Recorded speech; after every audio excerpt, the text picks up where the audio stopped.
Fe sin filtros es el podcast donde la gracia de Dios transforma vidas. Prepárate para ser inspirado por las historias de vidas restauradas y descubre cómo la fe puede cambiarlo todo.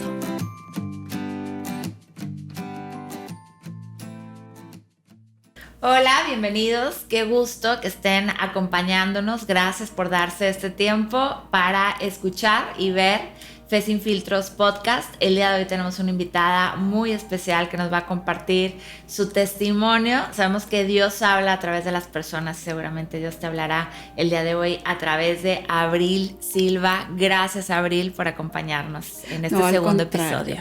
Muchísimas gracias, Argentina. Muchas gracias por invitarme y darme la oportunidad de compartir un poco de las maravillas que Dios ha hecho en mi vida. Muchísimas gracias. No, hombre, de qué a ti. Abril es una gran integrante de Árboles de Justicia. Sirve aquí en varios ministerios. Ahora mismo das un diplomado, Echando Raíces 2. Diste anteriormente el 1 también. Sí. Entonces, pues es de las que sabe, de las que comparte, de las que enseña, de las que sirve en esta casa, y por eso nos da mucho gusto que estés aquí. Y además, pues, primero que nada, para empezar, platícanos un poquito de ti. Naciste en una familia cristiana, conociste después a Dios. Platícanos cómo conociste a Dios, cómo te acercaste. Bueno, yo no nací, sí conocía yo un poco del evangelio a través de mi abuelita, mi abuelita materna, porque ella era cristiana, tenía muchos años. Dios había hecho un milagro en uno de sus hijos y de sanidad, y ella nos compartía de la Biblia. Sin embargo, yo nací en Río Bravo y allá estaba mi abuelita. Cuando nos vinimos a vivir para acá, pues mi mamá, ella se consideraba atea. Ella decía que no existía Dios. Ella estaba en ese tiempo estudiando en la universidad y estaba en esas cosas de esa época, un poco hippies y cosas así. Entonces ella nos decía que pues no había Dios. Mi abuelo también decía que no había Dios, y mi abuelo era como un padre para mí. Entonces pues yo estaba con eso de que pues no hay un Dios. Y mi papá, pues él decía lo que quieren creer, y si no quieren creer, igual. Pero sin embargo, mi papá, él sí decía que había un ser superior. Claro. Y pues yo así estuve hasta la secundaria, que esa era mi manera de pensar. Y tenía yo a una compañera que era, gracias a Dios, era insistente, muy, muy insistente. Toda la secundaria me estuvo invitando así, toda la secundaria invitándome: vamos a mi iglesia, te invito a mi iglesia, y vamos a mi iglesia. Y yo, la verdad que, yo me burlaba de ella. Me burlaba de sus creencias, de su fe. Y era ella y una prima suya. Y yo, no hay Dios, no existe Dios.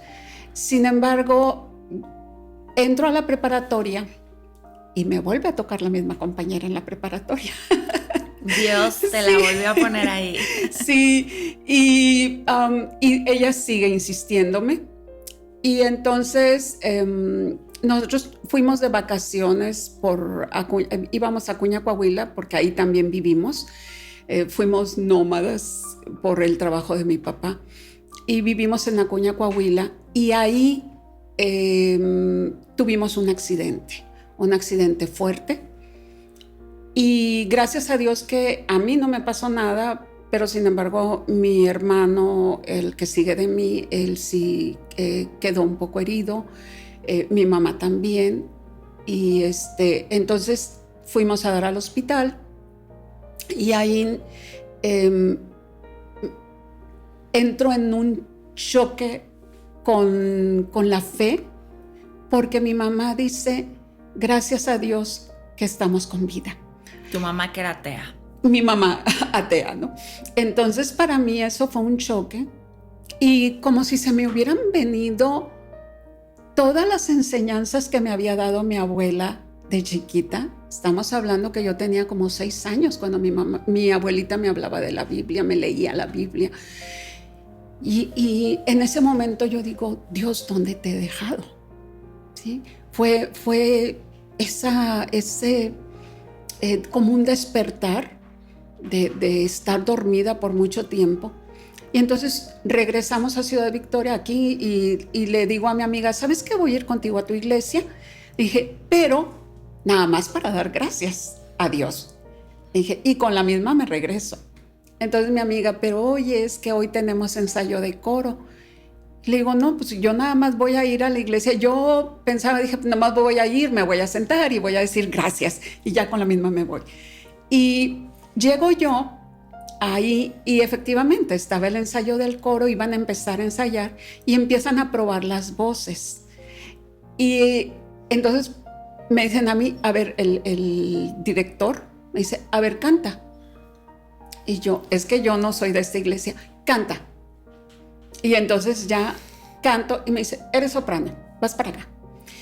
Y ya. ¿Y si te gustaba cantar? ¿Si tenías buena voz? Me gustaba cantar, Okay. Pero ahora sí que, como dicen, ¿no? En la regadera. La verdad que me gustaba mucho la música, todo eso, lo disfrutaba muchísimo. Me gustaba cantar. Pero pues yo no, o sea, ni idea de lo que era un coro de iglesia. Entonces, en ese tiempo, pues también adolescente a fin de cuentas, con muchas cuestiones emocionales que estaba viviendo en el momento, decepciones de amistades, etcétera, etcétera. O sea, ya ves, todo el mundo lo ves oscuro, sí, de una manera muy, muy negativa. Y yo estaba pasando por ese proceso de dejar amigos y ¿cuál no fue mi sorpresa? Que al otro día del ensayo llegan varios de los jóvenes de esa iglesia y me dicen, oye, vamos a ir a Jaumabe, vamos a ir de día de campo, que no sé qué. Y me dicen, vamos. Yo me sentí apreciada, valorada, que a alguien le importaba. Que te incluyeran. Que me incluyeran, o sea, me habían conocido el día anterior y me estaban invitando a ir con ellos y pues dije, pues vamos. Eso fue el sábado, el domingo fui a la iglesia y a partir de entonces, hasta la fecha, claro, ya después yo le entregué mi vida a Jesús. Para mí ha sido la decisión más importante que he tomado y fue pues a los 16 años y desde entonces ha sido mi vida dentro de la fe, ha sido un crecer, ha sido servirle, ha sido de mucho aprendizaje. Siempre he dicho que la vida cristiana, al menos para mí, nunca ha sido aburrida, ha sido una vida llena de aventuras con sus altibajos, pero de verdad que yo he disfrutado mucho de todo esto, con todas las cosas que he vivido, a veces muy, muy duras en mi vida, pero siempre he visto la presencia de Dios. O sea, claro, yo realmente nunca podría decir Dios no existe. Mejor vivir todo eso cerquita de Él, ¿no? Sí. Oye, y luego pues me imagino que estuviste ahí pues conviviendo más tiempo, más años y eventualmente formaste una familia, te casaste, ¿conociste ahí a tu esposo o cómo fue que conociste a tu esposo? No, bueno, yo a mí... Bueno, pasaron muchas cosas, claro, antes. Yo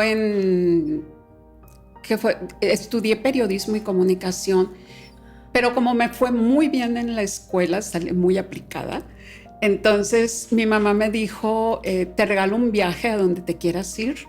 Y yo me había enamorado de Jalapa, Veracruz. Me encantaba por precisamente la música, o sea, un lugar muy bohemio, muy colonial, en fin. Entonces me manda a estudiar allá. Me fui para allá un año y entro a estudiar guitarra clásica. Uh-huh. Entonces, claro, no me pregunten qué toco porque ahorita sigo tocando la puerta nada más. Pero para mí fue un parteaguas porque ahí fue donde empecé, supe lo que era servir a Dios, ¿sí? Servirlo de tiempo completo, servirlo con pasión, con amor. Ahí fue, en Jalapa. Entonces, ¿Qué significa servirle de tiempo completo? En ese momento, ¿qué hacías? ¿Cómo participabas? ¿Cómo colaborabas? Pues en ese entonces, en la iglesia a la que yo estaba yendo allá en Jalapa, eran jóvenes muy apasionados por Dios.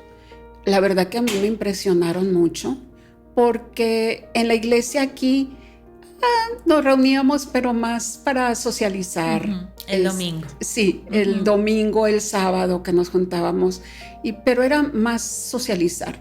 Cuando llego yo a la iglesia de Jalapa, a mí la verdad que me asombró muchísimo la pasión que ellos tenían por Dios. Ellos se reunían de lunes a viernes, wow, a mediodía y en la noche a orar, los jóvenes, ¿sí? Y pues yo al principio eso como que me choqueó, o sea, bueno, ¿qué tanto, no? Pero sin embargo, de empezar a asomarme nada más por la ventana al lugar donde ellos oraban, terminé adentro y ellos se reunían a orar por las personas que estaban enfermas, las personas que no conocían a Cristo, las personas que estaban en necesidad. O sea, era una preocupación muy, muy grande que ellos tenían. Entonces, aparte, ellos se iban a predicar a compartir de Cristo, se iban a los camiones, en Jalapa les llaman pasajes, que hay tiendas como tipo casi como subterráneas, y se iban ahí a predicar, y se iban a los parques, se iban a las plazas, y pues allá voy yo con ellos. Entonces llega un momento en que ya perdió para mí sentido el seguir estudiando guitarra, ¿sí? Porque ya estaba yo en mi segundo año estudiando guitarra, son 10 años porque es el conservatorio, y yo lo único que quería era estar predicando, lo único que quería era estar compartiendo. Íbamos a pueblos cercanos a compartir de Cristo. Era la verdad que un gozo, porque lo hacíamos aparte con gozo, lo hacíamos con mucha alegría. Con ganas. Sí, de verdad, o sea, había mucho entusiasmo en los jóvenes. Y pues un día estaba yo en la iglesia y yo dije, Señor, o sea, yo quiero servirte de tiempo completo, quiero estar todo el tiempo a tu servicio. Y hablé con mi pastor allá en Jalapa, y entonces él me habló del seminario teológico. Me dijo, vete a estudiar a México. Dijo, nosotros te apoyamos. Entonces regreso yo acá y le digo a mi mamá. Y pues mi mamá en ese entonces, o sea, ella todavía decía, no, gracias, no quiero nada con la iglesia. De hecho, mi mamá me había mandado a estudiar, era su plan, que yo me fuera a estudiar a Jalapa para que me olvidara de Dios. Y le digo, mami, te salió el tiro por la culata. Al revés. Sí, fue al revés. Entonces, cuando mi mamá sabe que quiero estudiar ya... ¿Teología? Sí, teología, pues ella me dice, no. Me dice, te regresas de inmediato. ¿Tu mamá seguía siendo atea? Así es, sí. Pero yo no sabía que mi mamá estaba enferma. Mi mamá le acababan de diagnosticar arteriosclerosis, y le habían dicho que de un momento a otro ella podía llegar a morir, porque se encontraba ya muy mal. Yo todo el camino que venía de Jalapa para acá, para Victoria, venía orando, y de esas diosidencias venía leyendo un librito que hablaba acerca de sanidad, y con pasajes de la Biblia que hablan acerca de la sanidad, de cómo Dios quiere nuestra salud, cómo Dios no nos trae la enfermedad. Y entonces venía y a mi mamá le da una de las crisis cuando ya estoy yo aquí. Y le digo, mami, déjame orar por ti. Y ella, no vas a orar por mí. Vete por el médico. Al lado vivía un médico. Y yo, déjame orar primero por ti. Y como la cuarta, quinta vez que le estuve insistente, dice, está bien, ora. Dice, pero nada más donde oras, te vas por el médico. Y yo, sí, mamá. Y entonces, antes de orar, empecé a leerle pasajes de la Biblia. Y Argentina, donde iba yo abriendo, todos los pasajes de la Biblia hablaban de reconciliación. Mi mamá había conocido al Señor, pero a los 17 años ella se apartó. Fue cuando ya empezó con sus ideas ateas. Entonces, hablo yo con ella y le empiezo a leer los pasajes, y lo que hace mi mamá es empujarme y cae de rodillas. Y le pide perdón a Dios. Y en ese momento mi mamá se reconcilia con Dios. Entonces ya yo le hablé acerca de la necesidad de conocer a Jesucristo, de que Él la podía sanar. Y Él la sanó. Él la sanó. Y al otro día, ella me acompaña a la iglesia porque me dice, me gustaría hablar con un pastor. La llevo yo con el pastor que tenía yo en ese entonces, en la iglesia ya de aquí. La llevo. Y ella ve justamente cuando están ordenando como pastor a un joven. Y se queda mi mamá y me dice, ¿eso es lo que tú quieres ser? Y le digo, sí. Y en ese momento, todavía me emociono, dice, cuentas con todo mi apoyo. Wow. Sí. Fue un cambio radical que ella tuvo. Y ya, o sea, yo me fui con el permiso, ahora sí, con la bendición, como dicen, de mis papás. A Jalapa otra vez. Me fui a Jalapa, ya de ahí me mandaron a México y ya ahí estuve estudiando en el seminario. Estudié primero 2 años, luego me mandaron un año que le llaman año de campo y después regresé otros 2 años allá. Y terminé teología, la licenciatura en teología. Y me mandan a trabajar a una iglesia en Ciudad Madero. Pero yo para ese entonces ya habían pasado alrededor de 8 años desde que yo me había ido de aquí.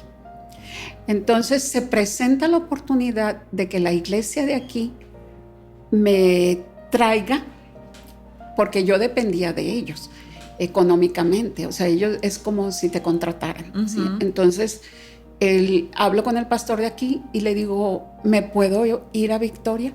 Y me dice, ¿te quieres venir? Le digo, sí, ya son muchos años. Y es donde yo veía a mis papás, si acaso 1 o 2 veces al año. ¿Tu mamá se recuperó de salud? Sí. Y veía a mis papás a lo mucho unos 3, 4 días al año. Sí, 2 veces al año, unos 8 días que los llegaba yo a ver, porque siempre en vacaciones tenía yo que estar trabajando en alguna iglesia. O sea, trabajé en diferentes iglesias de la República, que fue lindísimo, la verdad, una experiencia linda. Y me mandan llamar de la iglesia de aquí. La iglesia de allá de Madero, ellos me estaban pidiendo por 1 año más. O sea, estuve 6 meses, me estaban pidiendo por 1 año más, pero la iglesia de acá fue la que ganó.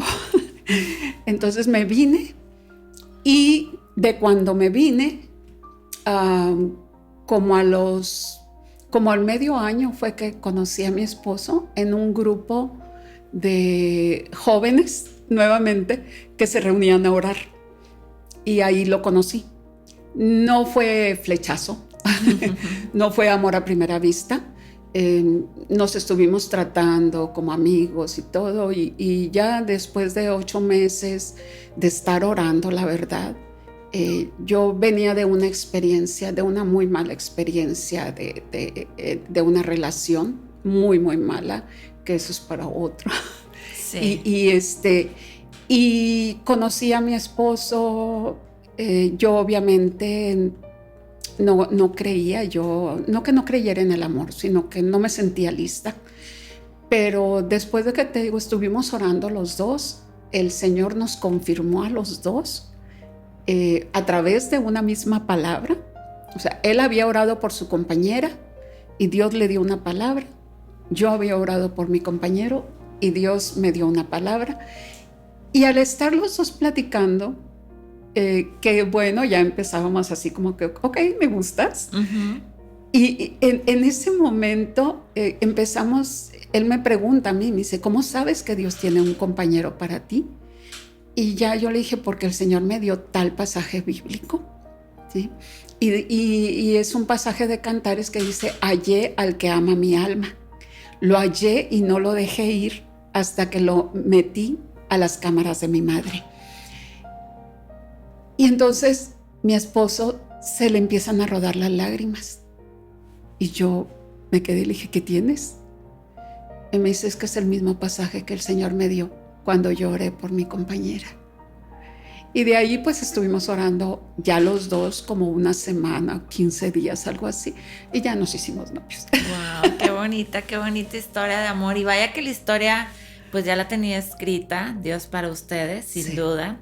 Se casaron y formaron una familia. Sí. Platícame, ¿cuántos hijos tuvieron? Tuvimos 2 hijos, Jacob, Jacob Israel, que él nació 8 meses después de que nos casamos. No, 8 meses después, no, hago malas cuentas. Nosotros nos casamos el 27 de junio del 92. Mi hijo nació en diciembre, el 3 de diciembre del 93. Okay. Sí, y 3 años después tuvimos a Carolina. Una parejita, fue lo que Dios nos concedió. Y obviamente les inculcaron conocer a Dios. Sí. Y pues ellos crecieron pues de la mano de Dios, conociéndolo a través de ustedes. Sí, así es. Yo desde que los tenía en mi vientre, yo les hablaba. Les leía la palabra, les cantaba, bueno, eran cantos para Dios, obviamente, pero eran cantos de adoración, porque yo quería que ellos se fueran acostumbrando al lenguaje de Dios. Alabarlo. Sí, alabarlo. Y sí, o sea, ellos crecieron dentro del evangelio, como dicen. Claro que ellos a lo largo pasados los años, ellos tuvieron que tomar sus propias decisiones. Pero pues gracias a Dios que sí, ellos conocieron al Señor desde siempre. Desde siempre. Y bueno, obviamente vino una historia que, bueno, como hablábamos anteriormente, que Dios ya tenía escrita para ustedes, pero pues que no es fácil para ninguna madre, para ningún padre, que fue que uno de tus hijos enfermara. Platícanos qué fue lo que pasó. ¿Fue en la pandemia? Sí, fue en la pandemia, fue en el 21. Mi hijo se había ido, bueno, ellos trabajan la joyería, mi esposo y mi hijo. Y mi hijo es pues la 3ª generación de joyeros. Y él había decidido irse junto con su esposa y su pequeño, se habían ido a Tampico, pero justamente cuando la pandemia. Y él había abierto allá su joyería. Y pues a nosotros sí nos había dado tristeza, la verdad, porque mi esposo quería que mi hijo se hiciera cargo del taller de aquí. Uh-huh. Y pues cuando mi hijo dice, no, yo me voy a Tampico, dice mi esposo, bueno, pues ya, o sea, no hay más. Y pues le dimos nuestra bendición y él se fue. Sin embargo, obviamente, en la época de la pandemia, pues era algo muy difícil que te fuera bien, la verdad. Y a él no le estaba yendo bien. O sea, él tenía ventas muy buenas porque decía una maestra de él, tú si quieres hasta piedras le vendes a la gente. Él era muy bueno para vender piedras preciosas, o sea, diamantes, le iba muy, muy bien. Pero él dijo, pues para eso no necesito estar en Tampico. O sea, me regreso a Ciudad Victoria, habló con su papá, y le dijo, oye, ¿me puedo regresar? Obviamente mi marido feliz, yo también feliz de que él regresara y con la confianza de que más adelante se pudiera venir mi nuera con mi nieto. Pero que fue él llegó en julio del 21 y un mes después da positivo. ¿Sí? Okay. Dio positivo a pesar de que de todos era el que más se cuidaba. Ajá. O sea, se súper cuidaba. Entonces dio positivo y estaba con el niño. Entonces el médico me dice, es mejor que se vayan a la casa de ustedes y ahí usted los esté cuidando. Entonces yo fui la cuidadora de mi hijo y de mi nieto, pero mi nieto andaba como si nada, o sea, como si nada, nada más estaban restringidos al cuarto. Pero cuando mi hijo se le empieza ya a complicar un poco más y que necesita de oxígeno, entonces se llevan a mi nieto, viene mi nuera por él y se lo lleva. Y empezamos a cuidar a mi hijo y el médico nos dice, son solo 5 días críticos. Claro, porque al principio, mucha gente salió positiva a COVID y pues no había problema. Mucha gente, pues sí, la tumbaba, pues, o sea, estar en reposo, estar en cama, pero sí había casos que se complicaban de más. Entonces me imagino que al principio pensaron que, bueno, era algo de cuidado. Sí.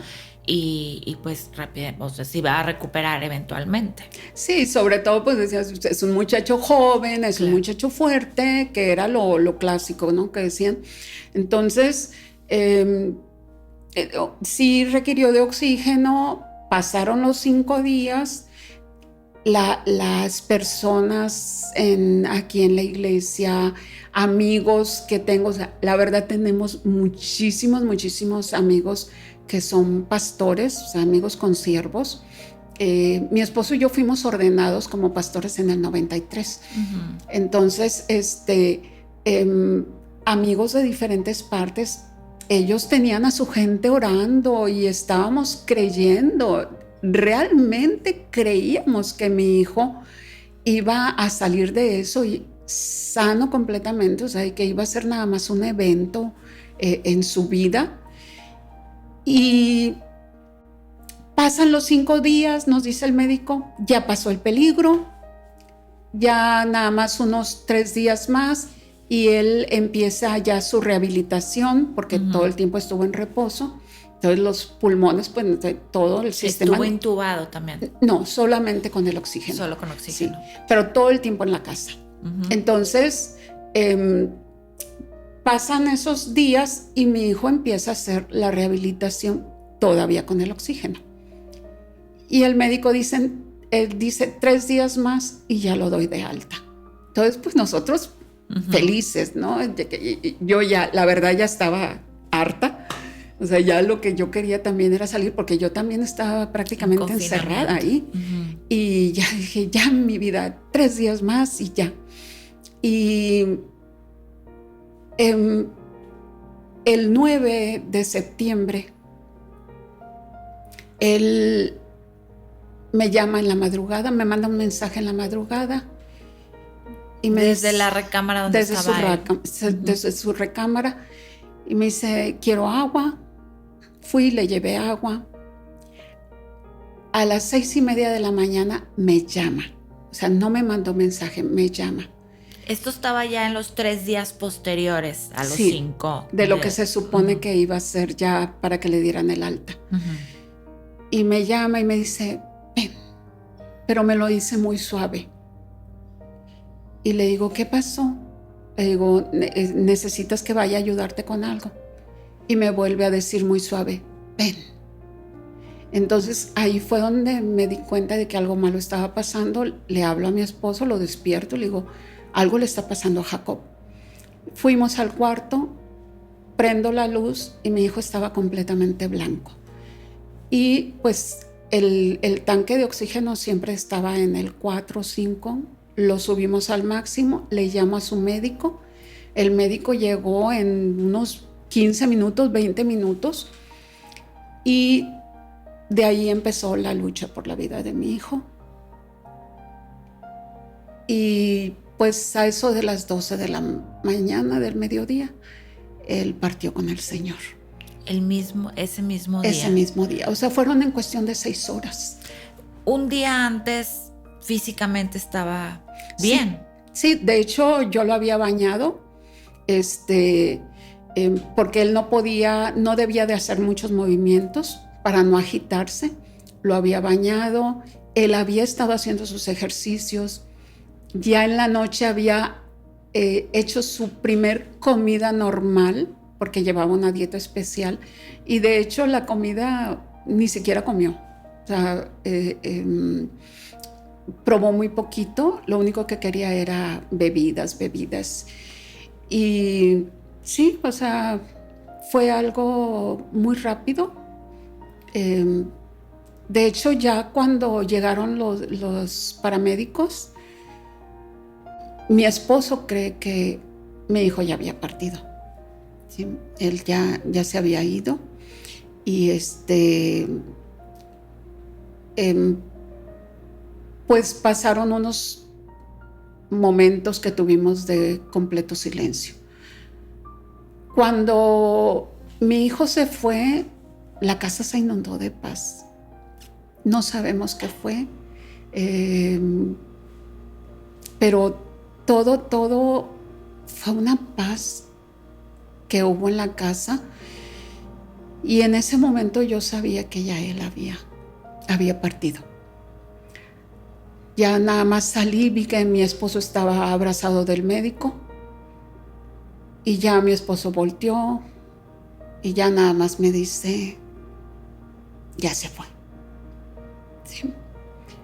Y pues fue en ese momento que yo le dije adiós. Fue lo primero que dije. En ese momento yo no lloré. Le dije, nunca vamos a renegar de ti. Nunca te vamos a dar la espalda. Siempre vas a ser nuestro Dios. Siempre vas a seguir siendo el rey de nuestra casa. Siempre te vamos a amar. Y le dije, y nunca te voy a preguntar por qué.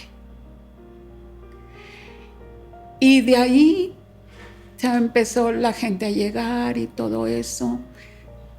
Como hasta la media hora fue que subimos a ver a mi hijo.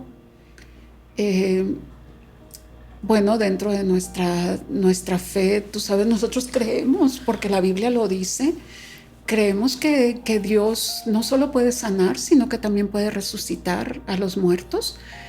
Y oramos para que nuestro hijo resucitara. Sin embargo, mi oración, en base a una experiencia anterior que habíamos tenido con un primo mío que había fallecido, yo hablé al oído de mi hijo y le dije, Jacob, si quieres, regresa. Le dije, puedes regresar. Y lo ungimos con aceite. Mi esposo oró, dijo, en el nombre de Cristo Jesús, regresa.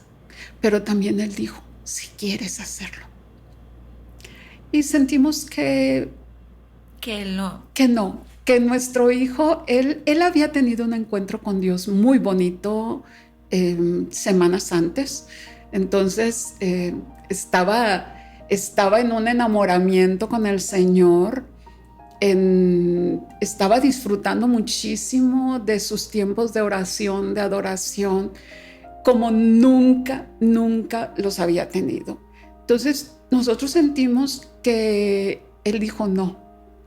O sea, estoy disfrutando de Jesús, estoy viéndolo, como dice una canción de Marcos Vidal, viéndolo a cara. Entonces, no tengo a qué regresar. Y eso fue algo que nos confortó en el momento. Es lo que te iba a preguntar, ¿qué vino después? ¿Cómo vive una familia cristiana esta situación durísima en la que, me parecen muy acertadas las palabras que le dijiste a Dios cuando aceptaste que Él se fuera, pero después viene pues nuestro sentimiento, pues la historia que nos empezamos a contar en la cabeza? ¿Cómo fue ese momento que, pues Dios es el más difícil, los días posteriores y esos días, esas semanas en las que la casa ya está sola, ya no tienes a quien cuidar, a quien atender. Sé que esos son los momentos más difíciles. ¿Cómo vive una familia cristiana que acepta la voluntad de Dios y que confía plenamente en lo que Él quiere para nosotros, pero que al final pues es el amor de una madre Sí. pues que se llevó a tu hijo? Sí, sí, la verdad que de momento, pues, como pasa con la mayoría, estábamos en shock. ¿Sí? Hay gente que yo recuerdo que me decían cuando el funeral, que valiente y que me admiraban y cosas por el estilo, y porque yo no estaba llorando y yo podía hablar muy bien. Yo había llorado cuando, después te digo, cuando subimos a ver a mi hijo, o sea, yo había llorado. De ahí siguieron días de mucha soledad, ¿sí? Mi esposo y yo sentimos muy fuerte la soledad. Mi hijo era muy cariñoso, estaba siempre en contacto con nosotros. Él era muy detallista, siempre al pendiente de los cumpleaños de nosotros. Si yo necesitaba algo, él buscaba la manera de conseguírmelo. ¿Qué edad tenía él cuando partió? 27 años. Muy joven. Sí, sí. Tenía 27 años. Entonces, mi hija estuvo con nosotros como 15 días, pero ella estaba trabajando. Entonces, ella vivía en Puebla. Entonces ella se tenía que regresar.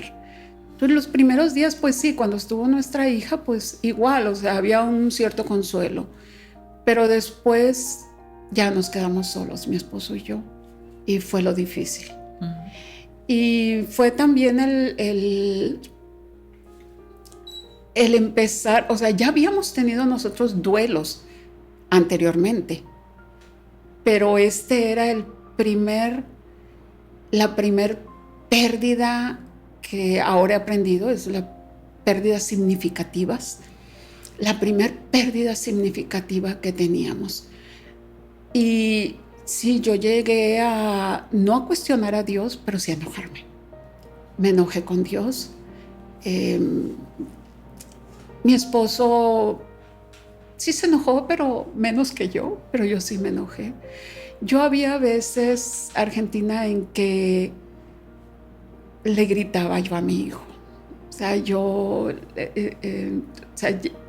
estaba sola en la casa y yo, Jacob. O sea, pero yo sabía que él no iba a regresar, obviamente. Y también lloraba a gritos. O sea, gritos. Yo no sé si mis vecinos me oían, pero yo sabía que ellos entendían lo que yo estaba viviendo. Entonces yo gritaba de dolor. Pero no me conformé. O sea, era tan grande el dolor, tan inmenso.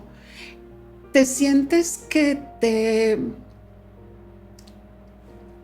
te quiebras en muchos pedazos. Y mi esposo y yo así nos sentíamos, estábamos rotos.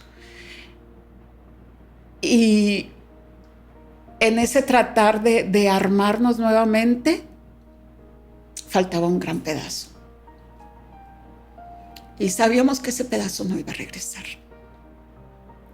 Eso era lo que lo estaba haciendo más difícil. Pero un día yo estaba orando, que me costaba mucho orar. O sea, sí oraba, pero eran más discusiones con Dios. Reclamos, sí. Y yo le decía, ¿para qué oro? ¿Para qué te hablo? Si al final vas a hacer lo que tú quieras. Eso era lo que yo tenía en un principio. Y nos costaba orar mucho por nosotros. Sin embargo, cuando nos pedían que oráramos por otras personas, sí se nos facilitaba. O sea, ahí se volvía a activar la fe. Pero orar por nosotros como que ya no queremos. Yo los veía que en la iglesia, digo, no sé si no dejaron de venir ningún fin de semana, pero había pasado muy poco tiempo de eso y yo los veía aquí en la iglesia y sí se le percibía en ustedes como... Yo los veía orar por otra gente, los veía dar palabra, o sea, como si la presencia de Dios estuviera muy, muy fuerte en ustedes. Yo por lo menos así lo percibía y concuerda con lo que dices, que era muy fácil para ustedes orar por alguien más. Sí. Pero tenían pues unas luchas internas. Sí, mira, nosotros nunca hemos dudado de que Dios nos hable, ¿sí?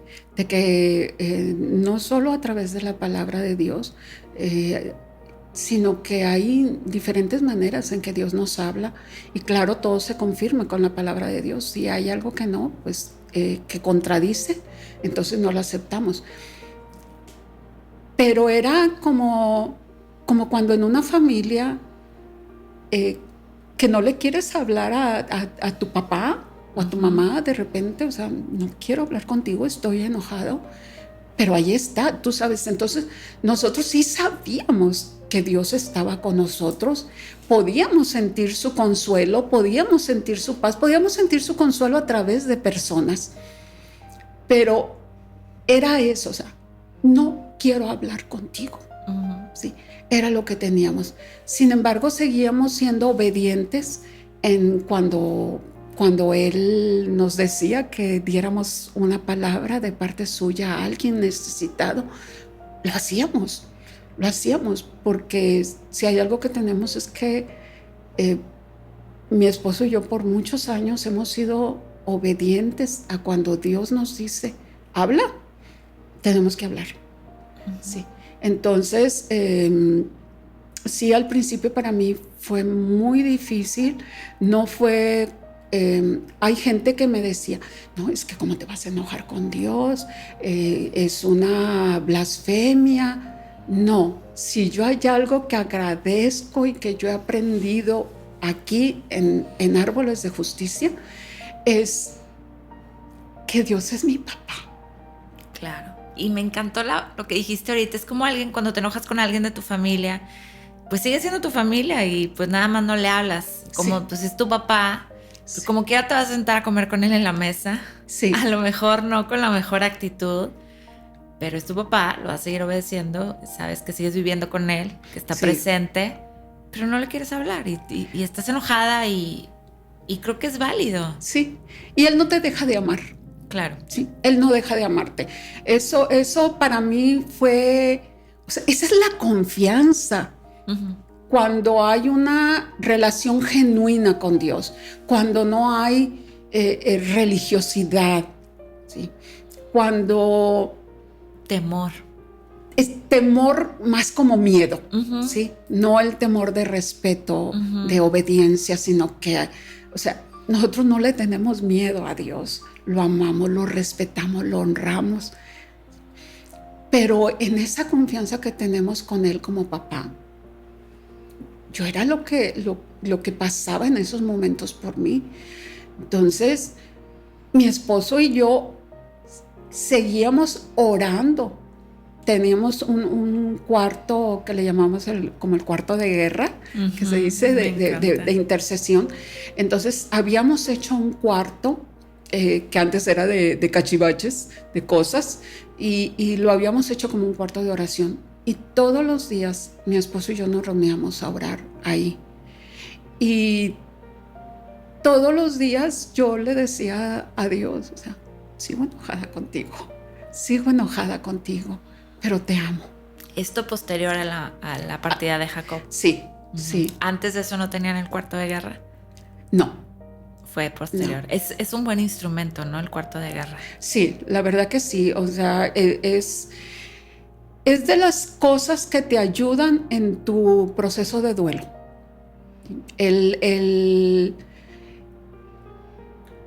Hay mucha gente dentro de la iglesia cristiana que se enojan con Dios, pero no saben cómo manejar eso. ¿Sí? Entonces, sigue hablándole. O sea, estás enojada con Dios, no importa, sigue hablándole, sigue hablándole. Y Él va a ir dando respuesta. Y creo que también eso significa que tienes una relación. Así es. Porque con alguien que no te enojas, pues es simplemente alguien que no conoces, con quien no convives, con quien no Sí. tienes la confianza. Sí.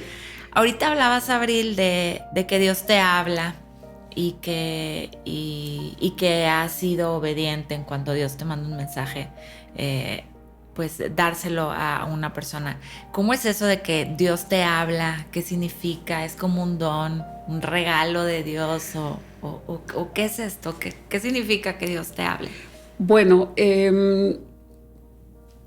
cuando yo vivía en Jalapa, ahí donde los jóvenes se reunían a orar, que te digo que era a mediodía y en la noche, yo veía que los líderes y algunos de los jóvenes daban como una especie de mensaje de parte de Dios, ¿sí? O algo que ellos percibían que Dios quería hacer. Y eso chocaba conmigo. Yo, ¿cómo Dios te va a hablar? Claro. Y hasta que llegué al entendimiento de, ¿y por qué no? O sea, no es un Dios mudo, no es un Dios que ha cambiado. Podemos leer en la Biblia cómo en el Antiguo Testamento les hablaba a las personas, cómo en el Nuevo Testamento les hablaba a las personas directamente, a veces a través de enviados, a través de otras personas, pero Dios hablaba. Entonces, para mí, como lo dice la Biblia, Dios sigue siendo el mismo ayer, hoy y por siempre. Dios no ha cambiado. ¿Sí? Entonces,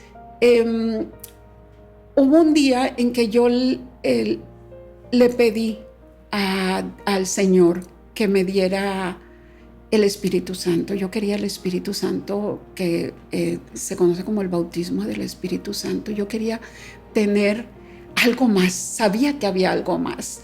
Entonces, el tener el Espíritu Santo es como si enchufaran algo y hay una corriente eléctrica. Ahora no es una energía, ¿sí?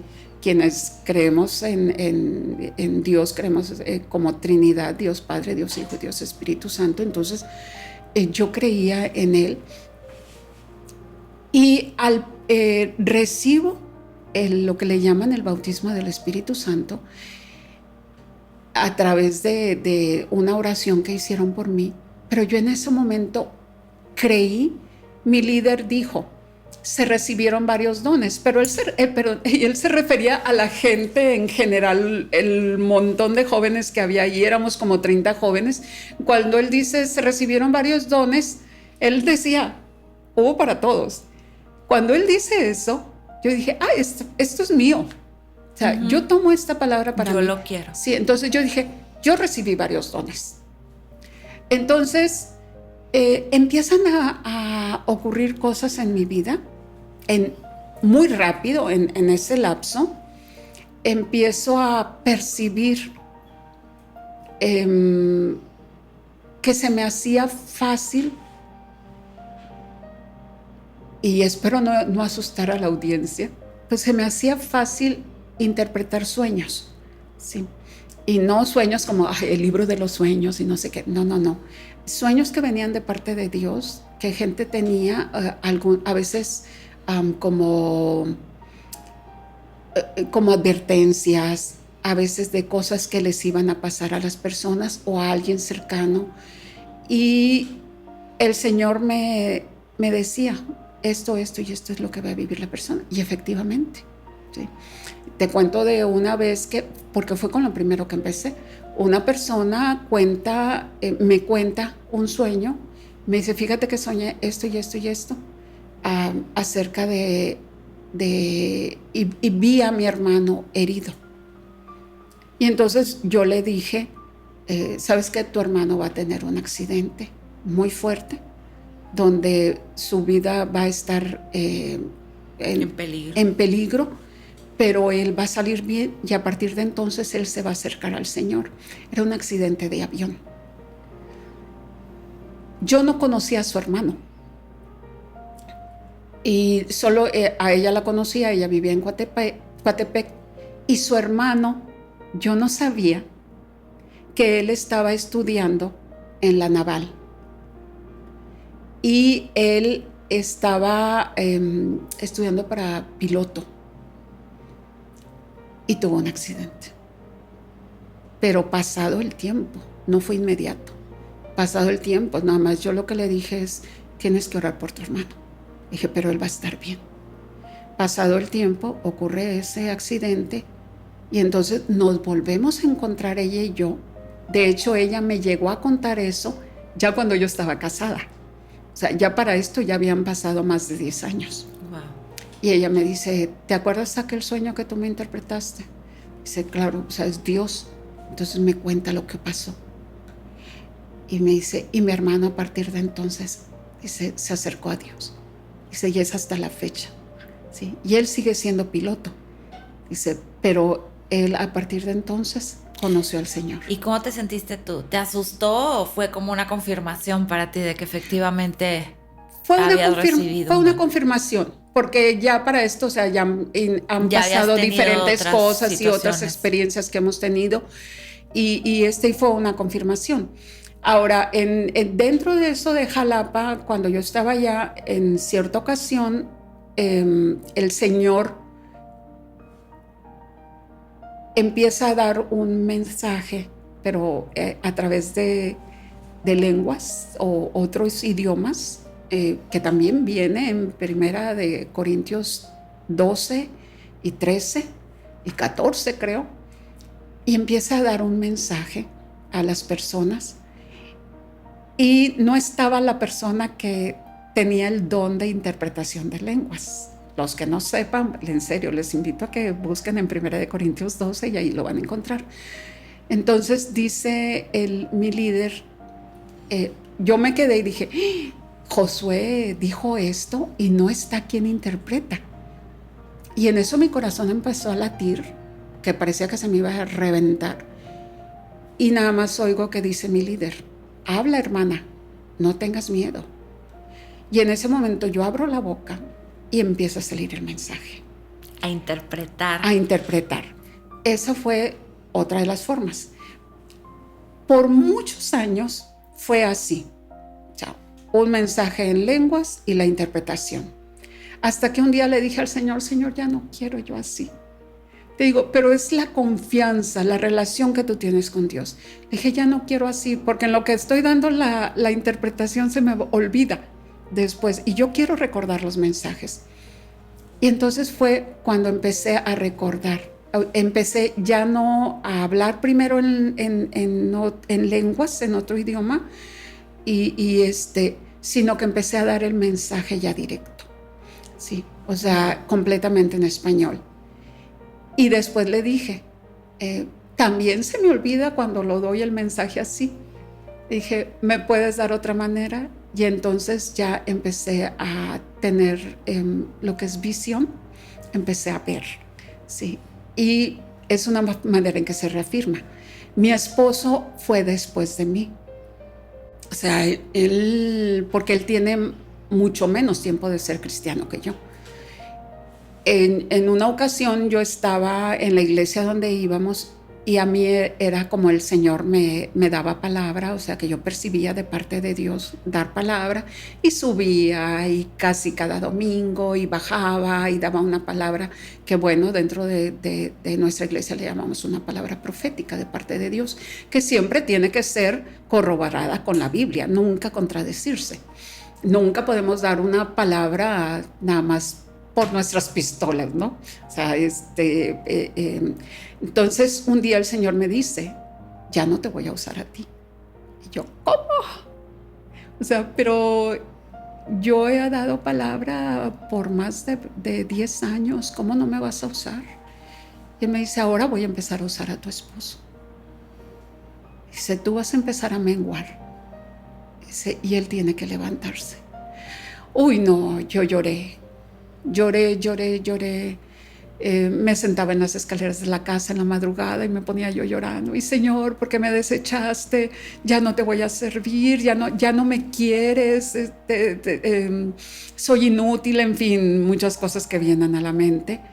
Y me habla una tía mía, a la que también Dios usa, y ella es una tía que es pastora en Reynosa, y me llama y me dice, tengo algo que decirte de parte de Dios. Ella no sabía lo que estaba pasando. Me dice el Señor que Él te va a seguir usando. Dice, pero primero quiere levantar a tu esposo como el sacerdote que es. Dice, y vas a tener que aprender a guardar silencio. Y wow, para mí era bien difícil, porque a mí me latía el corazón cuando el Señor quería dar un mensaje y tenerme que quedar así, no te levantes, no te levantes. Y tu esposo, que es muy serio y casi no habla, y tú que eres la que habla, ¿cómo Sí. va a quedar callada para que la hable? Y yo así, y de repente, ¡pum! La primera vez lo voy viendo que él se levanta y pasa al frente y da palabra. La siguiente va, y así empezó. Fueron como 6 meses que estuvimos así, hasta que el Señor me dijo, ya, ahora sí, puedes empezar. Y ahora que nos contabas que tú te enojaste con Dios, Uh-huh. En ese momento Él te seguía hablando, Él te hablaba, Él te... Sí. Y sí te confortaba después de la partida de tu hijo. No siempre. No siempre. O sea, aunque él me daba palabra, obviamente, como no quería yo escucharlo de la manera, no es una manera audible, es algo dentro de ti que escuchas. No son voces extrañas ni nada por el estilo. No estás en éxtasis, como hay personas que dicen, no, es que entran en éxtasis y no. O sea, estás plenamente consciente de todo lo que está pasando a tu alrededor. Entonces, yo prefería, si me vas a hablar, vamos a hacerlo a través de la Biblia. Y yo lo que hacía era leer los salmos. ¿Por qué? Porque los salmos están llenos de emociones, llenos de sentimientos, de tristeza, de enojo, de amargura, pero también de gozo, de alegría, de perdón. O sea, está lleno, la verdad. Entonces, era la manera en que yo me comunicaba con Dios. No te quiero oír de otra manera más que de esta manera. Y Dios fue fiel. Si hay algo que nosotros hicimos desde aún cuando murió nuestro hijo y hasta la fecha, todos los días mi esposo y yo declaramos lo mismo: Dios es bueno, Dios es fiel, ¿sí? Y esto era mi única confesión que yo tenía: tú eres bueno, tú eres fiel. Era lo único que me estaba sosteniendo, ¿sí? Y claro, de ahí pues yo me fui metiendo a estudiar los temas de tanatología, sobre todo al ver la necesidad que había dentro de las iglesias, porque si hay algo que yo descubrí en muchas iglesias, por amigos que trataban de consolarme de la mejor manera, fue... no sabemos consolar. Sí, no hay cultura de duelo. No hay cultura de duelo. Entonces fue algo que a mí me atrajo mucho. Te digo, eso fue desde los primeros meses. Yo creo que para los 2 meses en que yo ya estaba cansada de llorar, que dije, así va a ser siempre. Voy a estar llorando todo el tiempo. Tiene que haber algo. Y entonces ya fue que empecé a estudiar un poco, cada vez más, de tanatología. Y en cierta ocasión, platicando con la pastora Mireya, yo le decía, oye, es que hay personas que te tratan de consolar y terminan hiriéndote, terminan lastimándote. Te dicen frases como, no deberías de estar triste, tu hijo está en un mejor lugar. Ánimo, échale ganas. Échale ganas, lo típico, ¿no? Y como si con una palmadita bastara. Y le dije, no, o sea, falta algo. Entonces yo entré a un grupo de apoyo en duelo en línea y me ayudó mucho, porque ahí pude ver como que te abre el horizonte, porque cuando recién tienes tu duelo tú estás así, ¿sí? como los caballos, ¿no? Que tienen las orejeras, que no me acuerdo cómo se llaman, y las tienen así, y no miras hacia otro lado, y luego tus lentes están empañados. Entonces nada más estás viendo tu propio dolor, tu propio duelo. Entonces cuando yo entré a ese grupo y empecé a escuchar a los demás, en ese entonces yo me decía doliente, ya cambié mi lenguaje, y empecé a escuchar a los demás dolientes. Y yo, wow, no soy la única que está pasando por dolor. Y wow, a esta persona también le dijeron lo mismo que a mí, las mismas palabras de consuelo. ¿Sí? Y eso me llevó a querer aprender un poco más. Entonces un día llego yo otra vez con la pastora, porque yo le iba contando a la pastora Mireya todo mi proceso que iba llevando, todo. Entonces le digo, no es posible que aquí no haya un grupo de apoyo en duelo.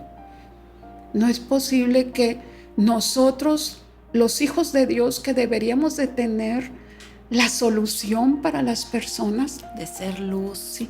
Y dije, en Estados Unidos es súper común.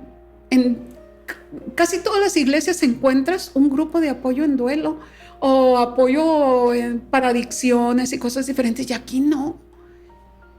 Y me encanta, ¿sabes cómo son nuestros pastores? O sea, tú viste el problema, a ti te toca. Sí, si tú lo ves, te toca. Sí, si tú lo ves, te toca. Entonces me dice, pues abre un grupo de duelo. Le digo, pero no estoy preparada. Pues prepárate. Y le tomé la palabra. Y hoy hay un grupo de duelo aquí en Árboles. Ahorita estamos capacitándonos. Para ya, si Dios lo permite, en septiembre, ya abrir el grupo de duelo. El grupo de apoyo en duelo. No queremos, pero todos vamos a necesitar en algún momento acercarnos a ese grupo. Así es, así es. Sí, y a lo mejor, ahora, no todos los duelos son iguales. Hay personas que los duelos los pasan de una manera bastante normal, ¿sí? Pero hay para quienes son muy difíciles. Yo no puedo decir que el duelo por un hijo es lo peor, no. O sea, es según lo que tenga cada persona. Algunos, a lo mejor la pérdida de su mamá o de su papá es lo peor. Algunos incluso, aunque a veces nos riamos, pero yo ya he aprendido que no, una mascota. Sí. Una mascota y se le cierra el mundo. Entonces, es algo que hemos ido aprendiendo, porque te digo, tengo un equipo, gracias a Dios, y todos son personas que han pasado por duelos. Gente de aquí mismo, de la Congre, que han pasado por duelos y que ahora están siendo obedientes al llamado que Dios nos hace de consolar con la misma consolación con que fuimos consolados por Dios, ¿sí? Y consolar, estaba yo buscando hace poquito qué significa, y es ir al lado de, o sea, es acompañar realmente. Sí, no minimizar lo que estás sintiendo para que te sientas feliz y bien en ese momento, sino Así acompañar. Es. Me encanta la definición. Pues Abril, el tema del duelo me encanta y me gustaría que hiciéramos aquí el compromiso de en un próximo podcast hablar exclusivamente de este tema, que sé que será de ayuda para muchas personas en la audiencia. Por lo pronto te agradezco muchísimo que nos hayas acompañado el día de hoy. Me encanta que compartas con nosotros, siempre estás dispuesta. Sé que tienes muchos más testimonios porque, pues bueno, aquí en la iglesia me ha tocado oírte hablar de otros temas y pues me encanta que te abras de esa manera. Y que te muestres vulnerable también, porque no nada más ahorita, o sea, repito, nos has hablado de otros temas muy personales también, muy íntimos y con tal de compartir y de ser de apoyo para alguien más, siempre estás dispuesta. Te agradecemos muchísimo habernos acompañado en Fe Sin Filtros y pues yo sé que con estas primeras invitadas que hemos tenido, pues Dios nos va a dar gracia para que este podcast tenga muchos más episodios. Gracias, Abril. No, al contrario, muchísimas gracias nuevamente por esta oportunidad y espero ser de bendición. Así será. Amén. Gracias. Gracias. Ha sido un honor compartir este momento contigo en Fe Sin Filtros. ¿Quieres experimentar más de la gracia de Dios? Te invitamos a unirte a nuestra comunidad en Iglesia Árboles de Justicia, donde la fe se vive sin filtros.